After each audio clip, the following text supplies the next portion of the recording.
एक कौए ने बताया कि चाहे कोई कितना ही सगा हो, अपनी पत्नी को इन दो लोगों के साथ कभी भी अकेला मत छोड़ना, नहीं तो वह आपकी पत्नी की यह चीज ले लेगा, वह औरत, वरना वापस नहीं मिलेगी। दोस्तों, आज की कहानी बड़ी ही रोचक और ज्ञानवर्धक है। चलिए जानते हैं उन दो बातों के बारे में जिन्हें हमें दूसरे के हाथ में नहीं देनी चाहिए, चाहे कोई कितना ही सगा क्यों न हो। दूसरे के हाथ में देने पर यह फिर वापस नहीं मिलती, वह इसका इस्तेमाल कर लेता है, जो कि कड़वा है पर सच है। मित्रों, आज का वीडियो, आज की जानकारी बहुत ही महत्वपूर्ण और जीवन में प्रेरणा देने वाली है। यदि आपने वीडियो को पूरा देख लिया तो विश्वास मानिए आप बहुत ही अनमोल बात सीख जाएंगे।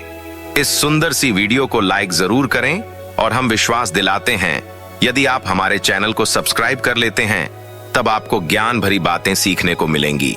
सब्सक्राइब जरूर करें। तो चलिए बिना देर किए आज की यह कहानी शुरू करते हैं। मित्रों, अब वही आज कौए और गधे का दूसरा संवाद मैं आपको सुनाने जा रहा हूं। उधर कौआ गधे की पीठ पर बैठकर जंगल की सैर कर रहा था। कौआ का मकसद गधे को रास्ता बताना नहीं था। कौआ का मकसद तो था गधे को मूर्ख बनाकर उस पर सवारी करना। वह गधा चलते चलते गांव के नजदीक पहुंच जाता है, लेकिन कौआ उसे वहां से वापस फिर जंगल की ओर बुला लाता है। बेचारा भोला भाला गधा कौआ के शातिर दिमाग का शिकार बनता चला जा रहा था। कौआ बोला, देखी भाई गधे, अभी सफर कुछ लंबा है, नगर तक पहुंचने में देर लगेगी, तब तक मैं तुझे एक कहानी सुनाता हूं, तू ध्यान देकर सुनना। गधे ने कहा, हाँ गुरुदेव, मुझे यह बात जरूर बताइए। अक्सर लोग मुझे भोला भाला समझकर मेरा फायदा उठाते हैं और मुझसे वह चीजें मांग ले जाते हैं। यदि आप मुझे पहले से बता देंगे तो मैं भी सतर्क हो जाऊंगा और कभी भी इन तीन चीजों को दूसरे के हाथ में नहीं दूंगा।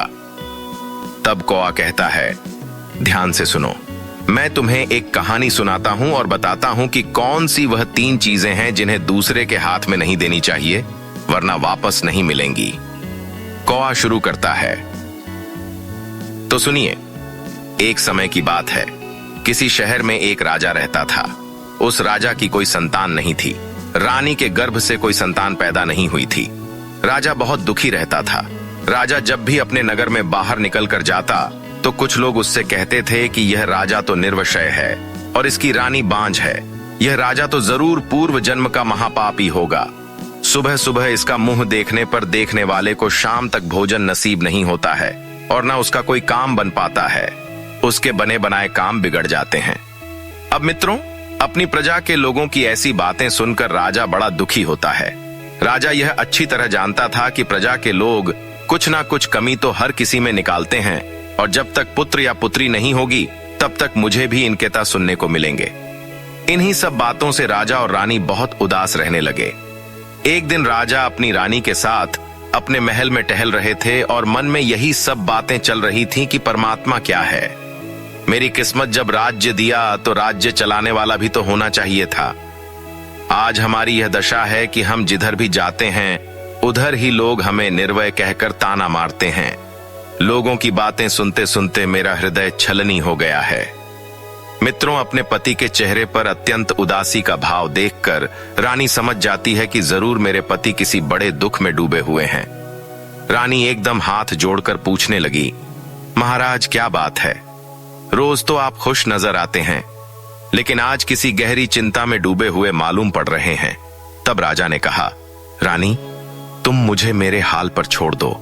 मैं क्यों उदास हूं, किस चिंता में हूं, इसकी तुम्हें चिंता करने की कोई जरूरत नहीं। तो रानी कहती है, महाराज, ऐसा आप क्यों कह रहे हैं?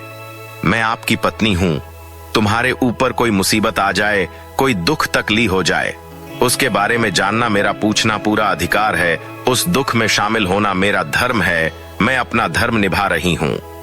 महाराज, आपका दुख आपकी चिंता, मेरा दुख मेरी चिंता है। अपनी प्रिय रानी की ऐसी बातें सुनकर राजा साहब कहते हैं, महारानी, यदि तुम मेरी चिंता का कारण जानना चाहती हो तो उसका कारण है हम दोनों का निसंतान होना। जब भी मैं नगर में निकल कर जाता हूं तो लोग मुझे देखकर मुंह छुपा आते हैं, हमें निर्व कहते हैं, तुम्हें बांझ कहते हैं। दुनिया की बातें अब हमसे सुनी नहीं जाती। मैं भगवान से पूछना चाहता हूँ कि भगवान मैंने किस जन्म में कौन से पाप किए जो आज हमें इस जन्म में चुकाने पड़ रहे हैं। हमें संतान का सुख देखने को नहीं मिल रहा है। एक बार हमारे घर में संतान पैदा हो जाती, भले ही चाहे वह जन्म लेने के बाद मर जाती। मित्रों, रानी अच्छी तरह से समझ गई कि मेरे महाराज इसी बात को लेकर दिन रात दुखी रहते हैं, इसलिए महाराज अपना राजकाज भी ठीक से नहीं कर पा रहे हैं। मुझे महाराज की यह चिंता दूर करनी होगी। यही सोचकर रानी ने अपने महाराज को खुश करने का निश्चय कर लिया। उसने सोचा कि हकीकत में ना सही, पर कम से कम मैं झूठ बोलकर ही महाराज को खुश कर दूं। मित्रों, राजा की बड़ी रानी कुछ दिनों के बाद राजा को यह झूठी खबर देती है कि महाराज मेरे गर्भ ठहर गया है। अब आपको संतान को लेकर चिंतित होने की कोई जरूरत नहीं है। अब बहुत जल्द ही हमारे महल में एक नन्हा सा बालक खेलेगा। अतिशीघ्र हमारे आंगन में घुटनों के बल चलकर एक छोटा सा बच्चा हमारी गोद में आएगा। अब कोई भी आपको निर्वय और मुझे बांझ नहीं कहेगा। जल्द ही हमारे राज्य के लिए एक उत्तराधिकारी मिलने वाला है। दर्शक बंधुओं, रानी की यह बात राजा के मृतक शरीर में प्राण डालने जैसी थी। राजा एकदम चौंक हुए। कहने लगा, रानी, यह तुम क्या कह रही हो? कहीं तुम झूठ तो नहीं बोल रही? रानी ने कहा, नहीं महाराज, यह सच है कि मेरे गर्भ है। भला इस बारे में मैं आपसे झूठ क्यों कहूंगी? मेरा विश्वास कीजिए मित्रों, राजा को अपनी रानी की बात पर विश्वास हो जाता है और वह एकदम से खुश हो जाता है। उसके चेहरे पर खुशी की लहर दौड़ने लगती है। वह खुशी में जाकर दरबार में दान लुटाता है और यह घोषणा करता है कि उसकी रानी गर्भवती है। बहुत जल्द उसके घर में एक बच्चे की किलकारी गूंजने वाली है। राजा के पूरे नगर में यह खबर फैल गई कि राजा के घर में राजा की बड़ी रानी गर्भवती है और जल्द ही किसी बच्चे को जन्म देने वाली है। दर्शक बंधुओं, इधर क्या होता है? धीरे धीरे समय बीतता चला गया और इधर जैसे जैसे समय बीतता गया वैसे वैसे रानी की चिंताएं बढ़ती गईं। वह अपने पेट से कपड़े बांध कर रहती थीं। जब 9 महीने का समय पूरा हो गया तो रानी और भी घबराने लगी कि अब क्या होगा। मैंने तो अपने महाराज को खुश करने के लिए सिर्फ उनसे झूठ बोला था। अब मैं उन्हें बच्चा कहां से दिखाऊंगी? अगर आज मैंने उन्हें सच बता दिया तो महाराज मेरा यह झूठ बर्दाश्त नहीं कर पाएंगे। वे मुझे मार भी सकते हैं और स्वयं भी अपने आप को नुकसान पहुंचा सकते हैं। रानी ऐसी बात को सोच सोचकर बेचैन हुई जा रही थी कि अब मैं क्या करूंगी। रानी यह सोच सोच करके बहुत दुखी थी और भगवान से प्रार्थना कर रही थी कि हे प्रभु, हमारी और हमारे महाराज की रक्षा करना। हमें कोई ऐसी युक्ति सुझाव देना जिससे हमारी लाज बच जाए और महाराज के प्राण भी। क्योंकि आप तो जानते ही हो भगवान, मैंने यह सब महाराज को प्रसन्न करने के लिए कोरा झूठ बोला है। मित्रों, रानी की एक बहुत ही प्रिय दासी थी। रानी ने उस दासी से कहा, बहन, अगर तुम मेरा साथ दो तो मैं महाराज को कुछ दिन तक झूठ बोलकर बहला कर खुश रखने का प्रयास करूंगी। मित्रों, यह बात दासी पहले से जानती थी कि रानी की कोख में कोई बच्चा नहीं है। दासी के दोनों हाथ अपने हाथों में पकड़कर रानी उसे मनाने लगी। कहने लगी, मेरी प्यारी बहन, यदि तुम मेरा साथ दोगी तो मैं महाराज की खुशी जिंदा रखूंगी। मित्रों, दासी रानी के काम को करने में सहमत हो जाती है और कहती है, रानी जी, आप जैसा बताओगी मैं वैसा करने को तैयार हूं। आपका यह गुप्त रहस्य सदैव गुप्त रहेगा। इसकी भनक किसी को भी नहीं लगेगी, चाहे मेरी जान क्यों ना चली जाए।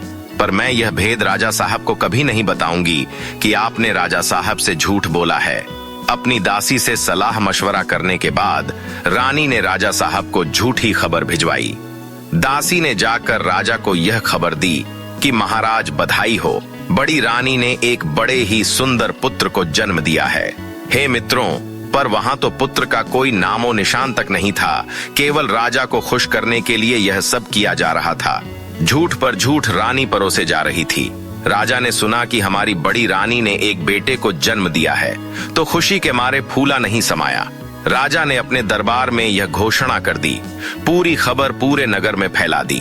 राजा की व्याकुलता अपने बच्चे को देखने के लिए बढ़ती जा रही थी। राजा एकदम सुपुत्र को देखने के लिए महलों की तरफ दौड़ पड़े।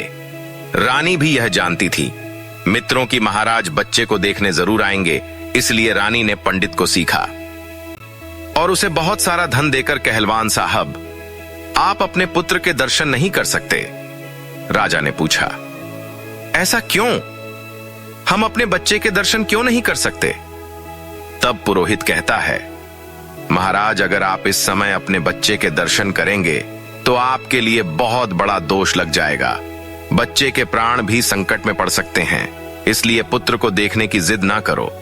पुत्र आपका है और आपके महलों में रहेगा। आपको तो यही सबसे बड़ी खुशी होनी चाहिए। भगवान की कृपा से इतनी बड़ी खुशी मिली है तो कम से कम उसका आप धैर्य बनाकर रखिए। हे राजन, जब वह लड़का बड़ा हो जाएगा और जब लड़का शादी के लायक हो जाएगा, जब आप अपने पुत्र का विवाह करेंगे, तब आप अपने पुत्र को देख सकते हैं।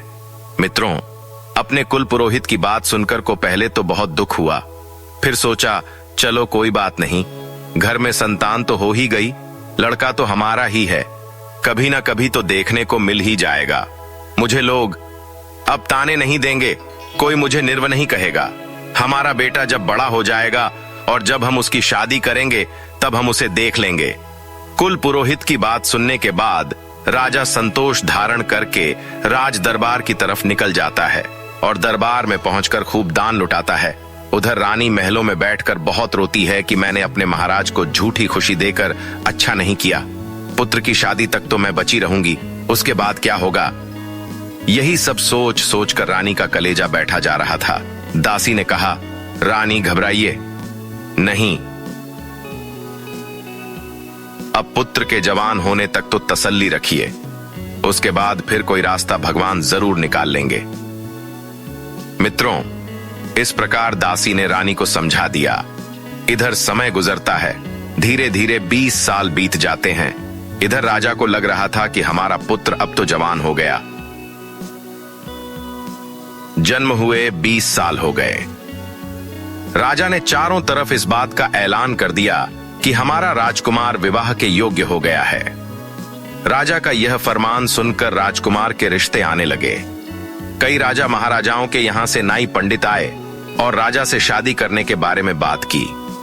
कहने लगे, महाराज, आप अपने राजकुमार को दिखाइए, हम अपनी राजकुमारी का रिश्ता तुम्हारे राजकुमार के साथ तय करने आए हैं। जब राजकुमार की कई शादी वाले आए तो राजा तत्काल अपनी रानी के कक्ष में पा जाता है और बोला, फिर यह हमारे पुत्र के विवाह वाले आए हैं, तुम्हारी आज्ञा हो तो मैं बेटे की शादी के लिए हां कर दूं। बेटे का विवाह तो एक ना एक दिन करना है और मुझे भी बहुत इस बात की उत्सुकता है कि जल्दी से जल्दी मेरे बेटे का विवाह हो जाए तो मुझे उसके मुख का दर्शन देखने को मिल जाएगा। हे रानी, कई देशों के नाई पुरोहित आए हैं और वे हमारे राजकुमार को देखना चाहते हैं। हे रानी, मुझे ना सही तो कम से कम उन लोगों को राजकुमार को दिखा ही दो। और मित्रों, रानी अब कैसे कह दे कि पुत्र तो है ही नहीं। अब तो रानी ने फिर बहाना बना दिया, फिर झूठ बोल दिया। महाराज, आपकी यह बात सही है, क्योंकि रिश्ता करने वाले जब लोग आएंगे तो उनको लड़का तो दिखाना ही पड़ेगा। लेकिन एक बात बहुत बड़ी है। राजा कहने लगे, वह कौन सी? तब रानी ने कहा, महाराज क्षमा करना, हमारे कुल पुरोहित का कहना है। मैंने कुल पुरोहित से पूछा था तो उन्होंने बताया कि लड़का अगर यहां दिखा दिया तो बहुत बड़ी हानि हो जाएगी। हो सकता है लड़के की मृत्यु हो जाए।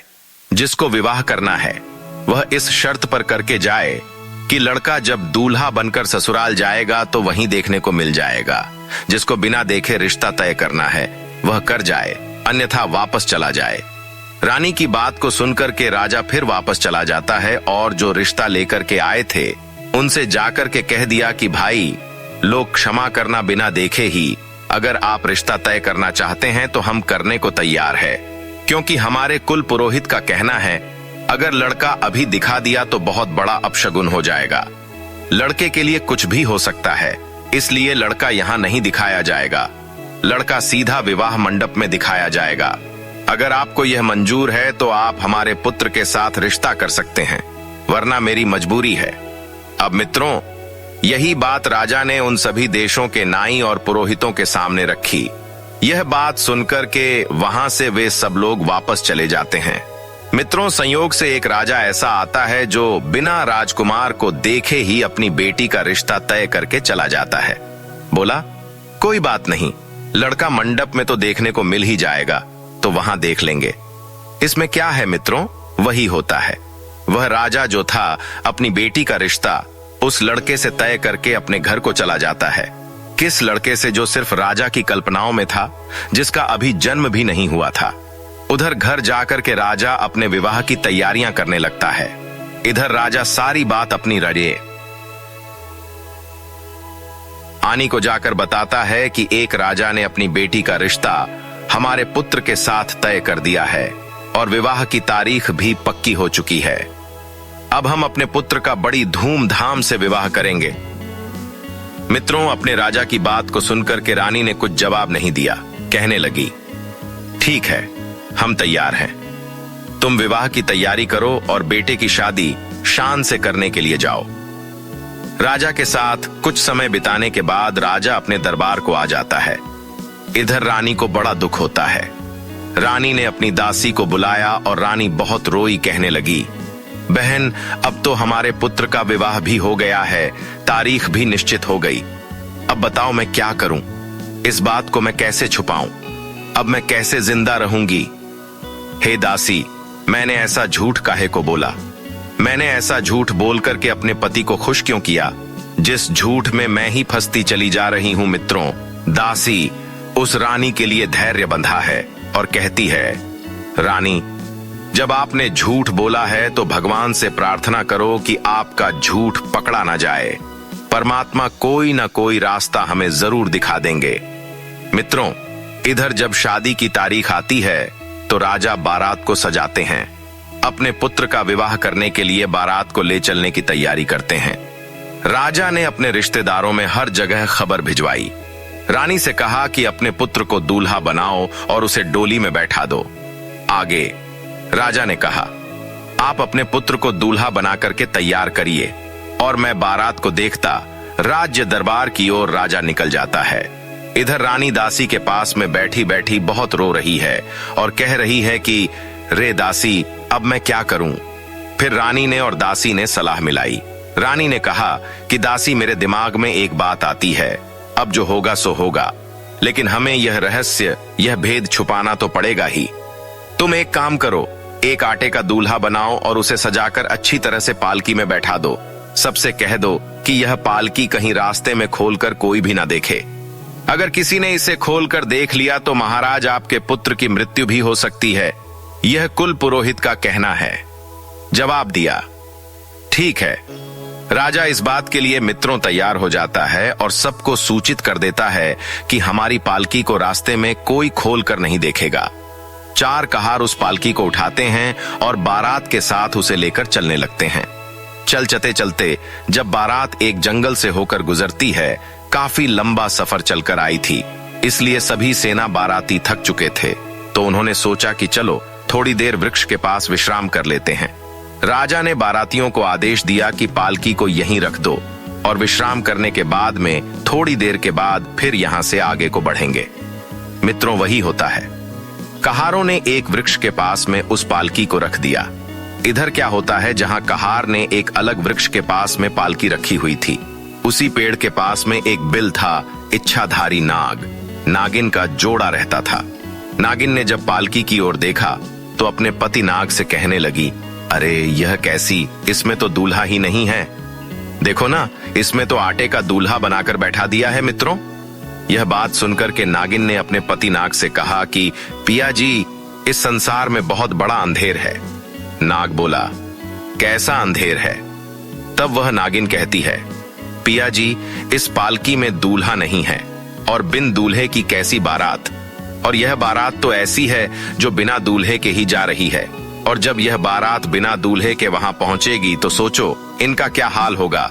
इतना बड़ा अंधेर तो मैंने आज तक नहीं देखा जो बिन दूल्हे के जा रही हो। इस पालकी में दूल्हा तो है ही नहीं, केवल आटे का बना हुआ दूल्हा रखा है। नाग कहने लगा, प्रिय, हमें विश्वास नहीं होता, शायद हो सकता है तुम झूठ बोल रही हो, हमें दिखाओ तो ठीक कि बिन दूल्हे की कैसी बारात है। नागिन ने कहा, अगर ऐसी बात है तो चलिए, जहां लोग बैठे हैं वहां जाकर आप खुद ही देख लीजिए। जो पालकी रखी है उसमें एक आटे का बना हुआ दूल्हा बैठा है और किसी भी बारात वाले को यह पता नहीं है कि इस पालकी में आटे का दूल्हा है। सब लोग उसे राजकुमार समझ रहे हैं। मित्रों, नागिन अपने पति नाग को लेकर के पत्तों में छिपकर उसी पालकी के निकट पहुंच जाती और उसके अंदर घुस जाती है। तो वहां उसने देखा कि आटे का एक बहुत बड़ा पिंड रखा हुआ था। दोनों ने चुपचाप देखा और फिर अपने बिल के पास वापस आ गए। यह देखकर नाग बड़ा आश्चर्य में पड़ गया। फिर नाग ने अपनी पत्नी नागिन से कहा, हे नागिन, मैं तुमसे कुछ कहना चाहता हूं। नागिन कहने लगी, हाँ, आप आज ही कहिए, क्या कहना चाहते हो? तब नाग बोला, अगर आपकी आज्ञा हो तो मैं इस राजा के विवाह मंडप तक इसकी शोभा बढ़ा द। नागिन कहने लगी, क्या कहना चाहते हो? मैं कुछ समझी नहीं। तब नाग बोला, हे प्रिय, मैं यह कहना चाहता हूं कि अगर तुम्हारी इच्छा हो तो मैं इस आटे के दूल्हे में जाकर के बैठ जाऊं, अपना रूप बदलकर, और इस राजा का लड़का बन करके, दूल्हा बन करके मैं इसकी इज्जत बचा लूं। अब आप ही बताइए, अगर यह बिना दूल्हे के बारात लेकर वहां जाएगा और वहां जब यह पालकी खोली जाएगी, जब इसमें से दूल्हा नहीं निकलेगा तो राजा की कितनी बड़ी बदनामी होगी। और जहां यह राजा अपने पुत्र का विवाह करने के लिए जा रहा है, उस राजा की भी बड़ी बदनामी होगी। अगर आपकी आज्ञा हो तो मैं इस राजा का लड़का बनकर इसके विवाह मंडप तक इसकी शोभा बढ़ा दूं। अपने पति की बात सुनकर नागिन कहने लगी, महाराज, मुझे आप पर भरोसा है, पूरा विश्वास है, लेकिन मुझे डर भी है, क्योंकि आप दूल्हे का भेष बना करके उस राजा की बेटी से जब विवाह करेंगे तो आप उसके प्रेम के जाल में फंस जाएंगे और हमको भूल जाएंगे। नाग कहने लगा, प्रिय, आप हम पर विश्वास करिए, आप हमारी पत्नी हैं, हम नागवंशी हैं, हमें क्या उससे मतलब है, केवल हमें इस राजा की इज्जत बचानी है, बस। इसीलिए मैं थोड़ा जोर डालकर तुमसे कह रहा हूं। अगर मैं नहीं गया तो दोनों राजाओं के यहां कुछ भी हो सकता है, कुछ भी घटना घटित हो सकती है। इसीलिए मैं आपसे कह रहा हूं, आप हमारी बात पर विश्वास करें। कल मैं जब आऊंगा तो जब बारात यहां इसी स्थान पर आएगी तो मैं तुम्हारे पास लौट आऊंगा। अपने पति की बात को सुनकर के नागिन ने कहा, महाराज, अगर ऐसी बात है तो आप चले जाइए, मैं तुम्हें नहीं रोकूंगी। लेकिन महाराज, मुझे डर लग रहा है, कहीं आप उसके प्रेम जाल में फंस ना जाना, आप हमें मत भूल जाना। नाग कहता है, प्रिय, आप हम पर विश्वास रखिए और हमें खुशी खुशी जाने की आज्ञा दीजिए। मित्रों, अब तो नागिन अपने पति को आज्ञा देती है। वह नाग उस पालकी को इसाबदी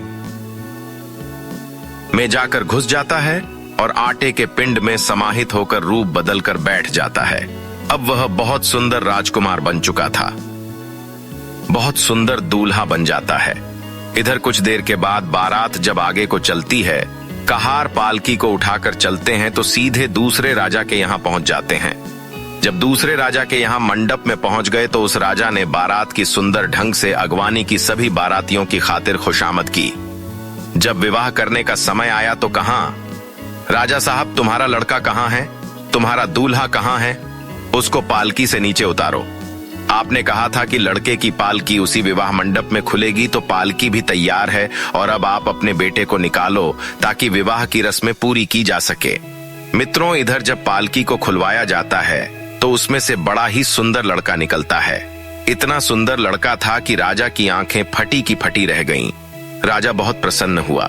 राजा सोचने लगा, इसका मतलब कि हमारी रानी हमारे पुत्र को इसीलिए दिखाना नहीं चाह रही थी कि हमारा पुत्र एकदम चंद्रमा के समान सुंदर है। राजा अपने पुत्र को देखकर गदगद हो जाता है। मित्रों, उधर उस लड़की के पिता ने भी जब उस दूल्हे को देखा तो वह भी बड़ा खुश होता है। उसके बाद में विवाह की रस्म पूरी होती है। उस नाग का विवाह उस राजा की बेटी के साथ हो जाता है। बड़ी धूमधाम से विवाह हुआ और विवाह होने के बाद में इधर उस नाग ने अपने पिताजी से कहा, पिताजी, अब हमारी पालकी अलग होनी चाहिए और हमारी पत्नी की पालकी अलग होनी चाहिए। राजा ने कहा, बेटे, यह कितनी बड़ी बात है, कोई बात नहीं, हम तुम्हारे लिए अलग अलग पालकी सजवा देते हैं। मित्रों, राजा ने हुक्म कर दिया कि हमारे बेटे की अलग पालकी तैयार की जाए और आप अपनी बेटी की अलग पालकी तैयार करवाओ। राजा ने कहा, ठीक है। इस प्रकार से दूसरी पालकी तैयार करवाई। अब कहार लोग उस पालकी को लेकर चल देते हैं। इधर पीछे से बारात चलती है। उसी रास्ते से बारात लौट कर जा रही थी। चलते चलते जब वे उसी स्थान पर पहुंचे तो विश्राम करने के लिए ठहर जाते हैं। कहारों ने उन पालकियां को एक वृक्ष के पास में रख दिया। उसके बाद सब लोग वहां विश्राम करने लगे। इधर क्या होता है, जो दूल्हा था, जो इच्छाधारी नाग था, जो भेष बदलकर राजकुमार बनकर दूल्हा बनकर गया था, उसकी पत्नी नागिन बड़ी ही बेसब्री से उसका इंतजार कर रही थी कि मेरे पति आज का मुझसे वादा करके गए हैं और वे आते होंगे। बारात भी आ चुकी है। वह राजकुमार नाग बनकर के अपनी पत्नी नागिन से मिलने जाता है और मिलकर के बड़ा खुश होता है। कहता है, प्रिय, मैंने इस राजा की इज्जत को तो बचा लिया। मैंने इसके विवाह मंडप की शोभा बढ़ा दी। मैंने उसका विवाह भी करवा दिया और वह होने वाली पत्नी दूसरी पालकी में बैठी हुई है। मित्रों, यह सुनकर नागिन बहुत खुश होती है। नागिन ने कहा, ठीक है महाराज, आपने बहुत अच्छा काम किया है, लेकिन अब आप कहीं नहीं जाएंगे। अब आप यहीं पर रहेंगे मेरे पास। नाग ने कहा, प्रिय, जरा विचार करो, थोड़ी सी आज्ञा हम तुमसे और चाहते हैं। नागिन बोली, कौन सी आज्ञा? जवाब दिया, मैंने इस राजा की इज्जत को तो बचा लिया है। अब यह नई नई दुल्हन आई है और जब यह अपने ससुराल जाएगी, अब जब इसको वहां पर पहुंचकर इसका पति नहीं मिलेगा तो फिर इसका क्या हाल होगा। मैं इस बात को सोच सोच कर बड़ा दुखी हो रहा हूं। इसीलिए मैं आपसे कहना चाहता हूं और मेरी कहने की हिम्मत भी नहीं पड़ रही है कि मैं तुमसे कैसे कहूं। तब नागिन ने कहा, इससे हमें कोई मतलब नहीं, कुछ भी हो, लेकिन आपने इसके बारात की शोभा बढ़ा दी। अब आप हमको छोड़ करके यहां से नहीं जाओगे। नाग ने फिर कहा, प्रिय, देखो आप परेशान ना हो, जरा विचार करो। अगर यह लड़की वहां जाकर के अपने पति को नहीं देखेगी तो फिर इस बेचारी का क्या हाल होगा। यह तो रो रो के मर जाएगी। मैं तुमसे विनती करता हूं, ज्यादा नहीं तो सिर्फ 2 दिन के लिए आप मुझे जाने की आज्ञा दे दो। 2 दिन के बाद मैं आपके पास लौट आऊंगा। जब यह लड़की अपने मायके के लिए चली जाएगी, जब इसके पीहर वाले इसको पीहर ले जाएंगे, तब मैं आपके पास चला आऊंगा, केवल 2 दिन की। हमें आज्ञा दे दो। मेरी बात पर विश्वास करो, मैं तुम्हें धोखा नहीं दूंगा। मैंने उस दिन भी कहा था कि हम लोग नागवंशी है, इसलिए हम तुम्हें धोखा नहीं देंगे। अपने पति की बात को सुनकर के वो नागिन बड़ी दुखी होती है और कहती है कि हे पियाजी, आज हमें विश्वास हो गया कि तुम हमसे झूठ बोल रहे हो। हमको धोखा देकर के तुम चले जाओगे, तुम हमें भूल जाओगे। हमको तड़पता हुआ छोड़ करके तुम जाना चाहते हो, इसीलिए तुम जाने की बार बार हमसे जिद कर रहे हो। मित्रों, नागिन ने अपने पति से बहुत विनती की, लेकिन नाग उसे बार बार समझाने लगा और कंपा की, हाँ, कि मैं तुम्हें वचन देता हूं कि मैं लौट करके तुम्हारे पास जरूर आऊंगा। मुझे उससे कोई मतलब नहीं। 2 दिन की आज्ञा हमें दे दो, मैं तुम्हें धोखा नहीं दूंगा। मित्रों, इस प्रकार वह नाग अपनी नागिन को समझाता है। बाम सरतारी मित्रों, इस प्रकार वह नाग अपनी नागिन को समझाता है और नागिन से आज्ञा लेकर दूल्हा बनकर फिर उसी पालकी में जाकर बैठ जाता है। इधर मेरे बंधुओं, उधर जो रानी थी वह मंदिर में जाकर भगवान से अरदास लगाती है, प्रार्थना करती है, हे प्रभु, मेरी रक्षा करो, मेरी लाज बचा लो। मैंने तो अपने पति को खुश करने के लिए झूठ बोल दिया, लेकिन हमें यह नहीं मालूम था कि बात यहां तक पहुंच जाएगी। अब मैं क्या करूं? मेरी लाज बचाओ भगवान, नहीं तो मैं मर जाऊंगी। मित्रों, इस तरीके से पूरी रात उस रानी ने रोते रोते उस मंदिर में निकाल दी। सवेरा हो गया, दिन निकल आया, लेकिन रानी अकेली उस मंदिर में बैठी रोती रही। मित्रों, यह बात केवल दासी को मालूम थी कि रानी कहां है, किसी को नहीं मालूम थी। इधर राजा अपनी पुत्र बधू और पुत्र की पालकी को लेकर अपने घर आता है, और इधर जब दासम पलायम बारियों ने उस पुत्र को देखा तो उसे देखकर बहुत प्रसन्न हुए। सोचने लगे कि रानी इसीलिए अपने पुत्र को नहीं दिखाना चाहती थी क्योंकि उसका पुत्र बहुत सुंदर है। जब उस दासी ने देखा कि राजा का पुत्र भी आया हुआ है, उसे तो मालूम ही था कि रानी का कोई पुत्र नहीं है। फिर दासी ने कहा कि पुत्र दुल्हन के साथ में आया है, तो उस दासी की आंखें चौध आ गईं। वह आश्चर्य में पड़ गई। उसके लिए भी खुशी का कोई ठिकाना नहीं था। वह दासी भागकर मंदिर में जाती है और मंदिर में उधर रानी माथा पटक रही थी, भगवान से अरदास लगा रही थी। दासी मंदिर में पहुंची और रानी को सारी बात बताती है कि रानी, भगवान ने तुम्हारी सुन ली। तुम्हारी पुत्र वधू तुम्हारे पुत्र के साथ ब्याही है और तुम्हारा पुत्र बहुत सुंदर है। सब उसे देखने के लिए आए हैं। मित्रों, रानी ने जब अपनी दासी के मुख से यह बात सुनी तो वह बार बार भगवान को धन्यवाद करने लगी। खुशी के आंसू छलक आए और भगवान को धन्यवाद करने के बाद दासी के साथ में वह रानी पर आती है और अपनी पुत्र बधू को बड़े सम्मान सहित घर में बुलाकर ले जाती है। अपने बेटे को सीने से लगा लेती है, कलेजे से चिपका लेती है, क्योंकि उसने तो झूठ बोला था। उसने सोचा यह प्रभु का प्रसाद है। मित्रों, उस राजा के लिए खुशी का कोई ठिकाना नहीं था। अब तो राजा बहुत ही दान लुटा रहा था, भंडारे कर रहा था। राजा के यहाँ खुशियां ही खुशियां मनाई जा रही थीं। अब वह नाग जो दूल्हा बनकर के आया था, उस लड़की का पति बनकर के जो आया, वह धीरे धीरे उस लड़की के प्रेम जाल में फंस जाता है। उस लड़की के प्रेम में फंसकर धीरे धीरे वह अपनी नागिन को भूलने लगता है। 2 दिन की कहकर आया था, यहाँ तो महीनों से बीत गए, लेकिन वह लौटकर अपनी नागिन के पास नहीं पहुंचा। उसने अपनी इच्छाधारी नागिन को भुला दिया। उसके प्रेम जाल में वह इतना फंस गया, वह अपनी नागिन को बिल्कुल भूल चुका था। इधर जब 2 महीने का समय हो जाता है, नाग लौटकर अपनी नागिन के पास नहीं आता है, तो बेचारी नागिन इंतजार करते जंगलों में भटकती है, ढूंढती फिर रही है कि हमारा पति अभी तक क्यों नहीं आया।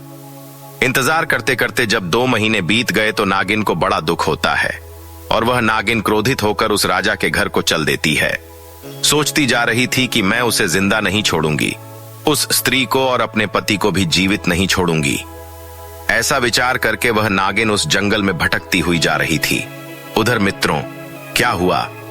वो नाग जानता था कि वह नागिन मुझे ढूंढती हुई तक जरूर आएगी। इसीलिए उसने अपने पिता से कहकर राजमहल के चारों ओर बड़ी सी गहरी सी खाई खुदवा दी थी और उसमें पानी भरवा दिया। राजा ने पूछा, बेटा ऐसा क्यों? तो राजकुमार ने कहा, पिताजी, हम अपने महल की सुरक्षा के लिए ऐसा करवा रहे हैं। अब तो महल के चारों ओर खाई खुदवा दी गई, उसमें जल भरवा दिया। वह इच्छाधारी नाग विचार करता है कि हमारी नागिन शायद अब महल के अंदर नहीं आ पाएगी। वह शराब का आरसा की उस लड़की के प्रेम में इस कदर फंस गया था कि अब वह वहां से जाना ही नहीं चाहता था। सोचता था कि इतनी सुंदर पत्नी मिली है, अब इसके साथ ही पूरी जिंदगी बिताऊं, क्योंकि यहाँ के जो माँ बाप है वह भी मुझे बहुत प्रेम करते हैं। अगर मैं चला जाऊंगा तो यह लोग कैसे रहेंगे और यह बेचारी कैसे रहेगी? इस प्रकार निश्चिंत होकर वह राजकुमार अपनी पत्नी के साथ राजमहल में रहने लगता है। उधर मेरे बंधुओं, वह नागन उस लड़की को डसने के लिए चलती है। राजा के राजमहल के पास आती है तो उसने क्या देखा कि महल के चारों ओर बड़ी गहरी खाई खुदी हुई है जिसमें पानी भरा है। नागिन समझ गई कि इसका मतलब क्या है। हमारे पति ने हमें मरवाने के लिए यह जाल बिछाया है। अब तो उसे और भी ज्यादा गुस्सा आया। सो चने लगी कि मैं अपने पति को जीवित नहीं छोड़ूंगी। मित्रों, नागिन इधर उधर रास्ता ढूंढती है कि कोई रास्ता मिल जाए तो मैं महल के अंदर चली जाऊं, उस लड़की के पास में पहुंच जाऊं। कुछ समय के बाद में थोड़ी सी जगह राजमहल में जाने के लिए उस नागिन को मिल जाती है। उसी के रास्ते वह नागिन जो थी वह महल के अंदर पहुंच गई। नागिन ने देखा कि उसका पति उस लड़की के साथ पलंग पर आराम से सो रहा था। नागिन जब वहां पहुंची और अपने पति को उस लड़की के पास में सोता हुआ देखी तो उसके क्रोध का कोई ठिकाना नहीं रहा। जो गुस्से में सोचने लगी, क्यों ना इन दोनों को ही मैं खा जाऊं। लेकिन फिर वह सोचती है, यह जोड़ी कितनी सुंदर है, मैं इस जोड़ी को कैसे खत्म करूं? अगर अपने पति को डसूं, पति को मारती हूं, तो इस लड़की का क्या हाल होगा? यह बापा क्या पति के बिना मर जाएगी। अगर मैं इस लड़की को डसूं और लड़की मर गई तो हो सकता है इसके प्रेम जाल में फंसे होने के कारण मेरे पति भी आत्महत्या कर ले। किसी ने सच कहा है, मनुष्य को अपने जीवन में यह सावधानियां बनाकर रखनी चाहिए। चाहे कोई कितना भी सगा हो, यह 3 चीजें कभी उसके हाथ में नहीं देनी चाहिए। स्त्री को अपना पति दूसरी स्त्री को नहीं देना चाहिए और पुरुष को अपनी स्त्री दूसरे पुरुष को नहीं देनी चाहिए, वरना यह वापस नहीं मिलेंगे। अगर वापस मिल भी गई तो फिर पहले की तरह कभी नहीं हो पाएंगे। धन, अपना कमाया हुआ धन कभी दूसरे के हाथ में नहीं देना चाहिए।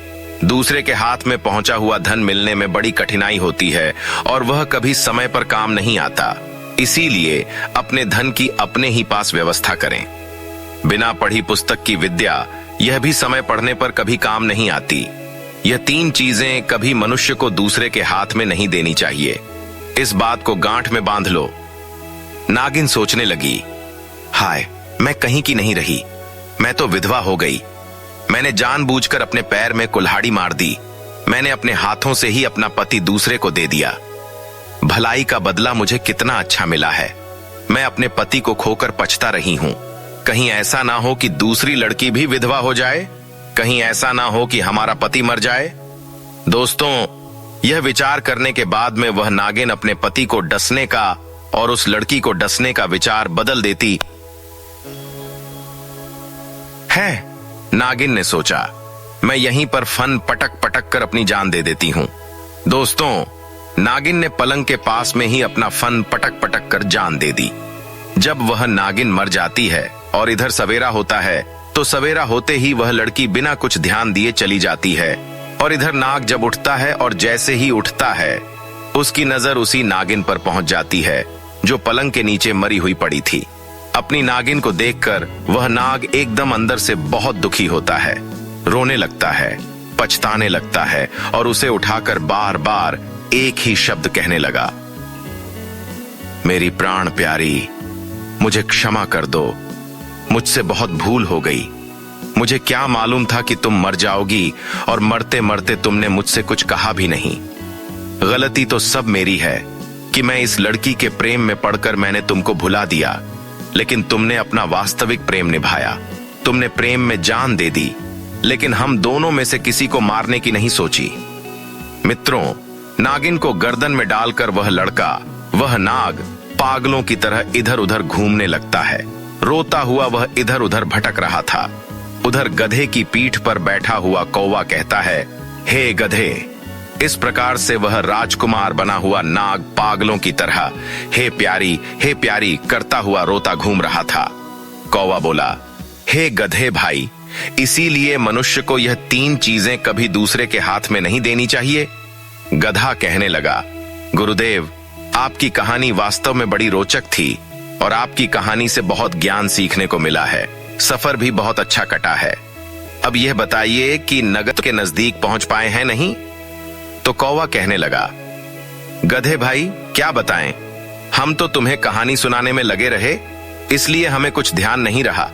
अब हम दूसरे रास्ते पर आ गए हैं। थोड़ा विश्राम कर लो, फिर आगे के लिए चलेंगे। मित्रों, इस प्रकार से वो कौवा उस गधे को जंगल में गोल गोल घुमाए जा रहा था। गधे का और कौवे का सफर कहां तक चलता है, कहानियों के माध्यम से मैं आपको आगे पहुंचाऊंगा। मिलते हैं आपसे कौवा और गधे के संवाद में तीसरी कहानी में। इंतजार कीजिए। आप सभी का बहुत बहुत धन्यवाद। आप सभी का